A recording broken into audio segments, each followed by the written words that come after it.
with the Red Monday demonstration, all about the Auditor General's apparent disability when it comes to disallowing and surcharging. Let's hear some excerpts of yesterday's march. It's enough. Really, there's no sense in going to the IMF when in 1 year, what the irregularities amount to is more than what we are going to the IMF for. So what's the logic? 17 billion in 2021, and you're going to the IMF for about 16 billion. It doesn't make sense. We should make sure that the Auditor General retrieves all those monies.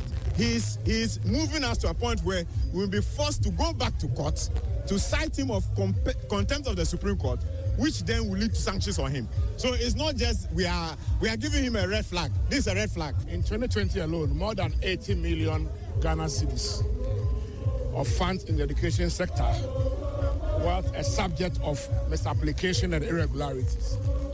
In the previous year, it was even higher. If the 18 billion Ghana cedis and over. I acknowledge receipt of this petition on behalf of the Auditor General and the Audit Service. I want to thank you for coming and the peaceful manner in which you have exhibited this demonstration. We want to assure you that we as Ghana Audit Service acknowledge and in fact agree to all what you are doing. We have a common goal that we need to fight to make sure that every city is accounted for. Exactly. That is why we have actually exposed and publicized our reports. We have agreed with management for another meeting somewhere on Friday where we'll sit down and agree on the way forward.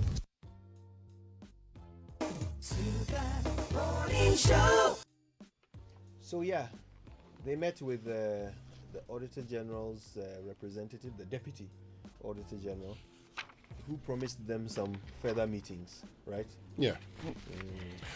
Well, the good thing in all of this is that some Ghanaians clearly unhappy, and it was refreshing to see lawyer Kojo Yankson as part of those demanding accountability. And here we're talking about principles, and no matter where you find yourself, your principles should always be the same. And so for all those Ghanaians who feel that there's the need for accountability, in fact, all of us do. And for all of us, some of us, many of us could not be there, but at least those who went there were able to communicate the feelings of Ghanaians. Yeah. We cannot continue this way. We cannot continue all the time talking about monies that are lost or monies that are unaccounted for or monies that got missing and were accounted for later. The key question is, if that money was put in any investment, it would yield interest. So that person could probably be paying with interest, as we've seen in certain instances. So I'm happy that a lot of Ghanaians are no longer talking and sitting in their bedrooms and complaining, but are taking to the streets and demanding accountability. Indeed. I am not happy that it took citizens to march to the audit service for them to say we have a meeting coming up and that we will look at the way forward from that meeting. I'm actually very disappointed. It means that if we didn't speak up, if citizens didn't march there, they won't be thinking about doing anything about it, especially when we know that it's a constitutional mandate enforced by a Supreme Court decision. It's actually very disappointing. I want to see the audit service actually do something about it before I'll believe the words shared there, even though I'm grateful really that they came out to meet them. But this is not enough. The thing about accountability is that it requires so much, actually. First of all, you are supposed to do what you said you would do. When you finish doing it, you are to report to those you are responsible to that you have done what you said you would do. Now, if you, for any reason, were unable to do what you said you would do, you are to explain why you were unable to do what you are supposed to do. That's accountability. Unfortunately, when those who should account to us treat us like children, this is what you get. They say, oh, we are doing it. Oh, we are working on it. We're going to have a meeting. I will tell you the way forward. And accountability. You were supposed to do it. You were supposed to do it on several occasions. Give us the reasons why you failed to do it on each of those occasions. Because there's none of them that you should simply be excused on. No, not when you are still in a public office. So where's the explanation? Anyway, let's go into these papers. A few headlines. Yes, I'd like to start with the Ghanaian Times newspaper. Number one will be prosecuted. Case dockets almost ready for court. That's according to the Attorney General, Godfred Yeboah-Dame. And that's very interesting because we heard from the Iyoko boss, Mamia, not too long ago, where she said specifically that there were no relevant laws to prosecute Nam1. She posed the question, which laws did he break? And that it is becoming difficult to prosecute that case. So it's interesting that the Attorney General, because I think at the time on Newsfile, there was the position that, well, the Attorney General hasn't spoken. Now he's spoken, but I still have what Mamia said on my mind, and I'm thinking, how would this be done? So I guess we wait to see. Well, he's also been talking about some other prosecutions in the pipeline. You wanted to say something before I bring that angle? Let's hope difficult doesn't mean impossible. So if it will be difficult, at least the Attorney General doesn't think it's impossible, so they are going ahead, right? All right. So he's also been making some disclosures, right? So he says that 20 companies and individuals, and this is from the banking sector issues, the collapse of the banks, 20 companies and individuals are being put on trial to deter future occurrences. He's also been talking about high-profile cases involving the offenses of willfully causing financial loss to the state, stealing, corruption, fraud, procurement breaches, and money laundering. He says these cases have as their sole object the principle of holding public officers to account and involve sums of over $850 million. He was speaking, he delivered his speech for the second time at this symposium, the first in 2017, when he was a Deputy Attorney General. This was in the UK. Also on the front page, Aisha won 3 others before court over Galamsey. The question that many are asking, and I've also been asking, listen, we got her the first time, we let her go because it was explained then by the senior minister then, Yausa Fumafo, who is now advisor, that, well, we're doing a lot of things with China. If we prosecuted this woman, what would we gain from it? Would it change our economic woes? I remember all the issues that he raised. And aren't we, in terms of economic challenges, are we not in a worse place than we were back then? Would we really see her finally be prosecuted? At least we should have allowed the court to allow her to go, but we did not. Now that we have her again, with all the things that we're hearing, I really don't know if I should be hopeful or not. Well, the evidence before us today is such that no serious government would deport Aisha Wang again. Any serious government would see to the prosecution of Aisha Wang, and if the court finds her guilty, sentenced to a Ghanaian prison or fined accordingly, whichever, she's broken based on the law. So any serious government would not deport Aisha Wang because she's shown, she was deported, she comes back into the country to do the same thing. You want to deport her again? Are we sure she's not chilling somewhere with some English breakfast right now? Well, we're told she's been remanded. So let's get to the Daily Guide for this morning. And the Daily Guide talks about the Karachi East MC who was found dead in his hotel. The Daily Guide thinks something else may have killed him. They say hot sex kills the Karachi East MCE. Oh, wow. But the thing has not been investigated.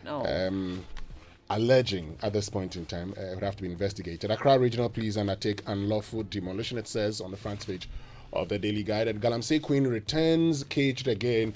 Now, IMF vindicates government. Benjamin Akakbo, our colleague, has been doing some fantastic job out there. He spoke to the MD of the International Monetary Fund, and she's talked about, how Ghana's economy was doing well. We suffered shocks, starting with COVID-19 and then the Russia-Ukraine war, and probably the reasons why we find ourselves where we are.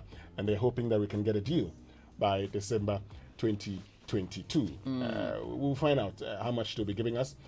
The critical question you want to ask yourself is that you remember that famous lecture about the Ghanaian economy, one built of straw or concrete, the foundation. You ask the critical question, what was our foundation till we're hit by COVID-19 and the Russia-Ukraine war. Anyway, let's get to other stories. And it says, Nungwa stool tangles with Trasacco. And you know the Nungwa stool, there's been an issue that has been happening since 1999 when, Empire Builders went to court as a plaintiff with defendants Top Kings, Enterprise Limited, and 4 others. The case settled by the Supreme Court in 2020, and the ruling was in favor of Top King and the others. It's a bit of a back and forth. So the Nungwa stool, on September 1, issued a statement notice to all Trasacco Valley Estate Phase 1, Phase 2, Phase 3 homeowners. And it says that the Nungwa stool hereby informs all residents and homeowners of Trasacco Valley Estates comprising Phase 1, 2, and 3, located and or situated at Jingan or Motorway Extension, Accra, that the Supreme Court, that is the Apex Court of the Land, per its judgment dated 16th December 2020, in the case involving Italia Empire Builders, Ernesto Tarraconi, Top Kings Enterprise Limited, and the Nungwa stool in the titled suit, conclusively adjudged that Empire Builders, the developers of the estate aforementioned, at all material times acquired no form of interest in any land from the Nungwa stool, and that includes the land of which the aforementioned estate is situated. And so they say, in the view of the above, the resident or homeowners are requested to formally engage the Nungwa stool secretariat. Okay. There's been a bit of a back and forth. Started in 1999, went to the High Court. In the High Court, some portions of the land given to Empire Builders, others given to Top Kings. Then Empire Builders goes to the Supreme Court, where the Supreme Court actually reverses the High Court's decision. Oh, interesting. They go to the Supreme Court, and the Supreme Court upheld the appeals court decision. And there's been a bit of a back and forth. I think somewhere last year, an Adenta High Court ruled that litigation must end at some point in time. Absolutely. And through a suit challenging that particular. Because I remember, I think, was it a Trasacco boss was wanted at some point? Was it last week or 2 weeks ago? Yeah. The back page says, guess what? Urinating goalkeeper sent off. Now, a goalkeeper was sent off in an FA Cup tie for urinating in a hedge during a first qualifying match. This is African. This is not African. This is FA Cup tie in England. Wow. Oh. But you see how we're all saying wow and oh. If you were watching a match in Ghana and the goalkeeper did that, none of you would bat an eyelid. Oh no, but Kofi Owusu of Accra Hearts of Folk was shown a yellow card for doing that in the 2000s. I remember that. Evidence. I haven't seen that. Oh no! Oh, you haven't seen that. Yes. Oh, so I have said it. So proof I have said it. with I've mentioned his evidence. name. If you doubt me, bring yours. But that's exactly what I'm doing. Because you haven't given me any evidence to back this claim. And Messi, Neymar, Mbappe get bench warning, and Portugal, Spain set to host 2030 World Cup. All right, I think we have to go online. Let's go online. I'm just amused. Let's go online, and the review online is brought to us by Zenith Bank in your best interest. Oh, excuse me. Goyle, good energy. Eden Heights, luxury has a new destination, and Big O Drink. On myjoyonline.com this morning, Auditor General's report, follow the money, and you'll discover the cronyism. That's according to Martin Bibu. Let's see what's on citynewsroom.com this morning. Okay, Aisha Huang return shocking. Guess who says that? Yunusa Husseini. BBC homepage this morning will give you stories including this one. Canada stabbings, one suspect found dead. Well, before we go for the BBC News, let me tell you about the good news at Goyle. Goyle is your oil marketing company of choice. It keeps making life ever so convenient. Goyle now accepts Momo for all fuel purchases at key selected stations. Just remember to Momo it at Goyle. That's not all. You can also use your bank card to buy fuel at Goyle, and this is made possible by APSA. Drive to Goyle stations now, buy your fuel, pay by Momo or a bank card, and you're good to go. Visit Goyle social media platforms. Facebook is Goyle.official, Instagram Goyle_GH, and Twitter Goyle_official. Get more information on the service stations. You can conveniently use Momo. Goyle, good energy. Goyle, yeah, yeah, DM. Let's go for the BBC News, which is brought to us by Fidelity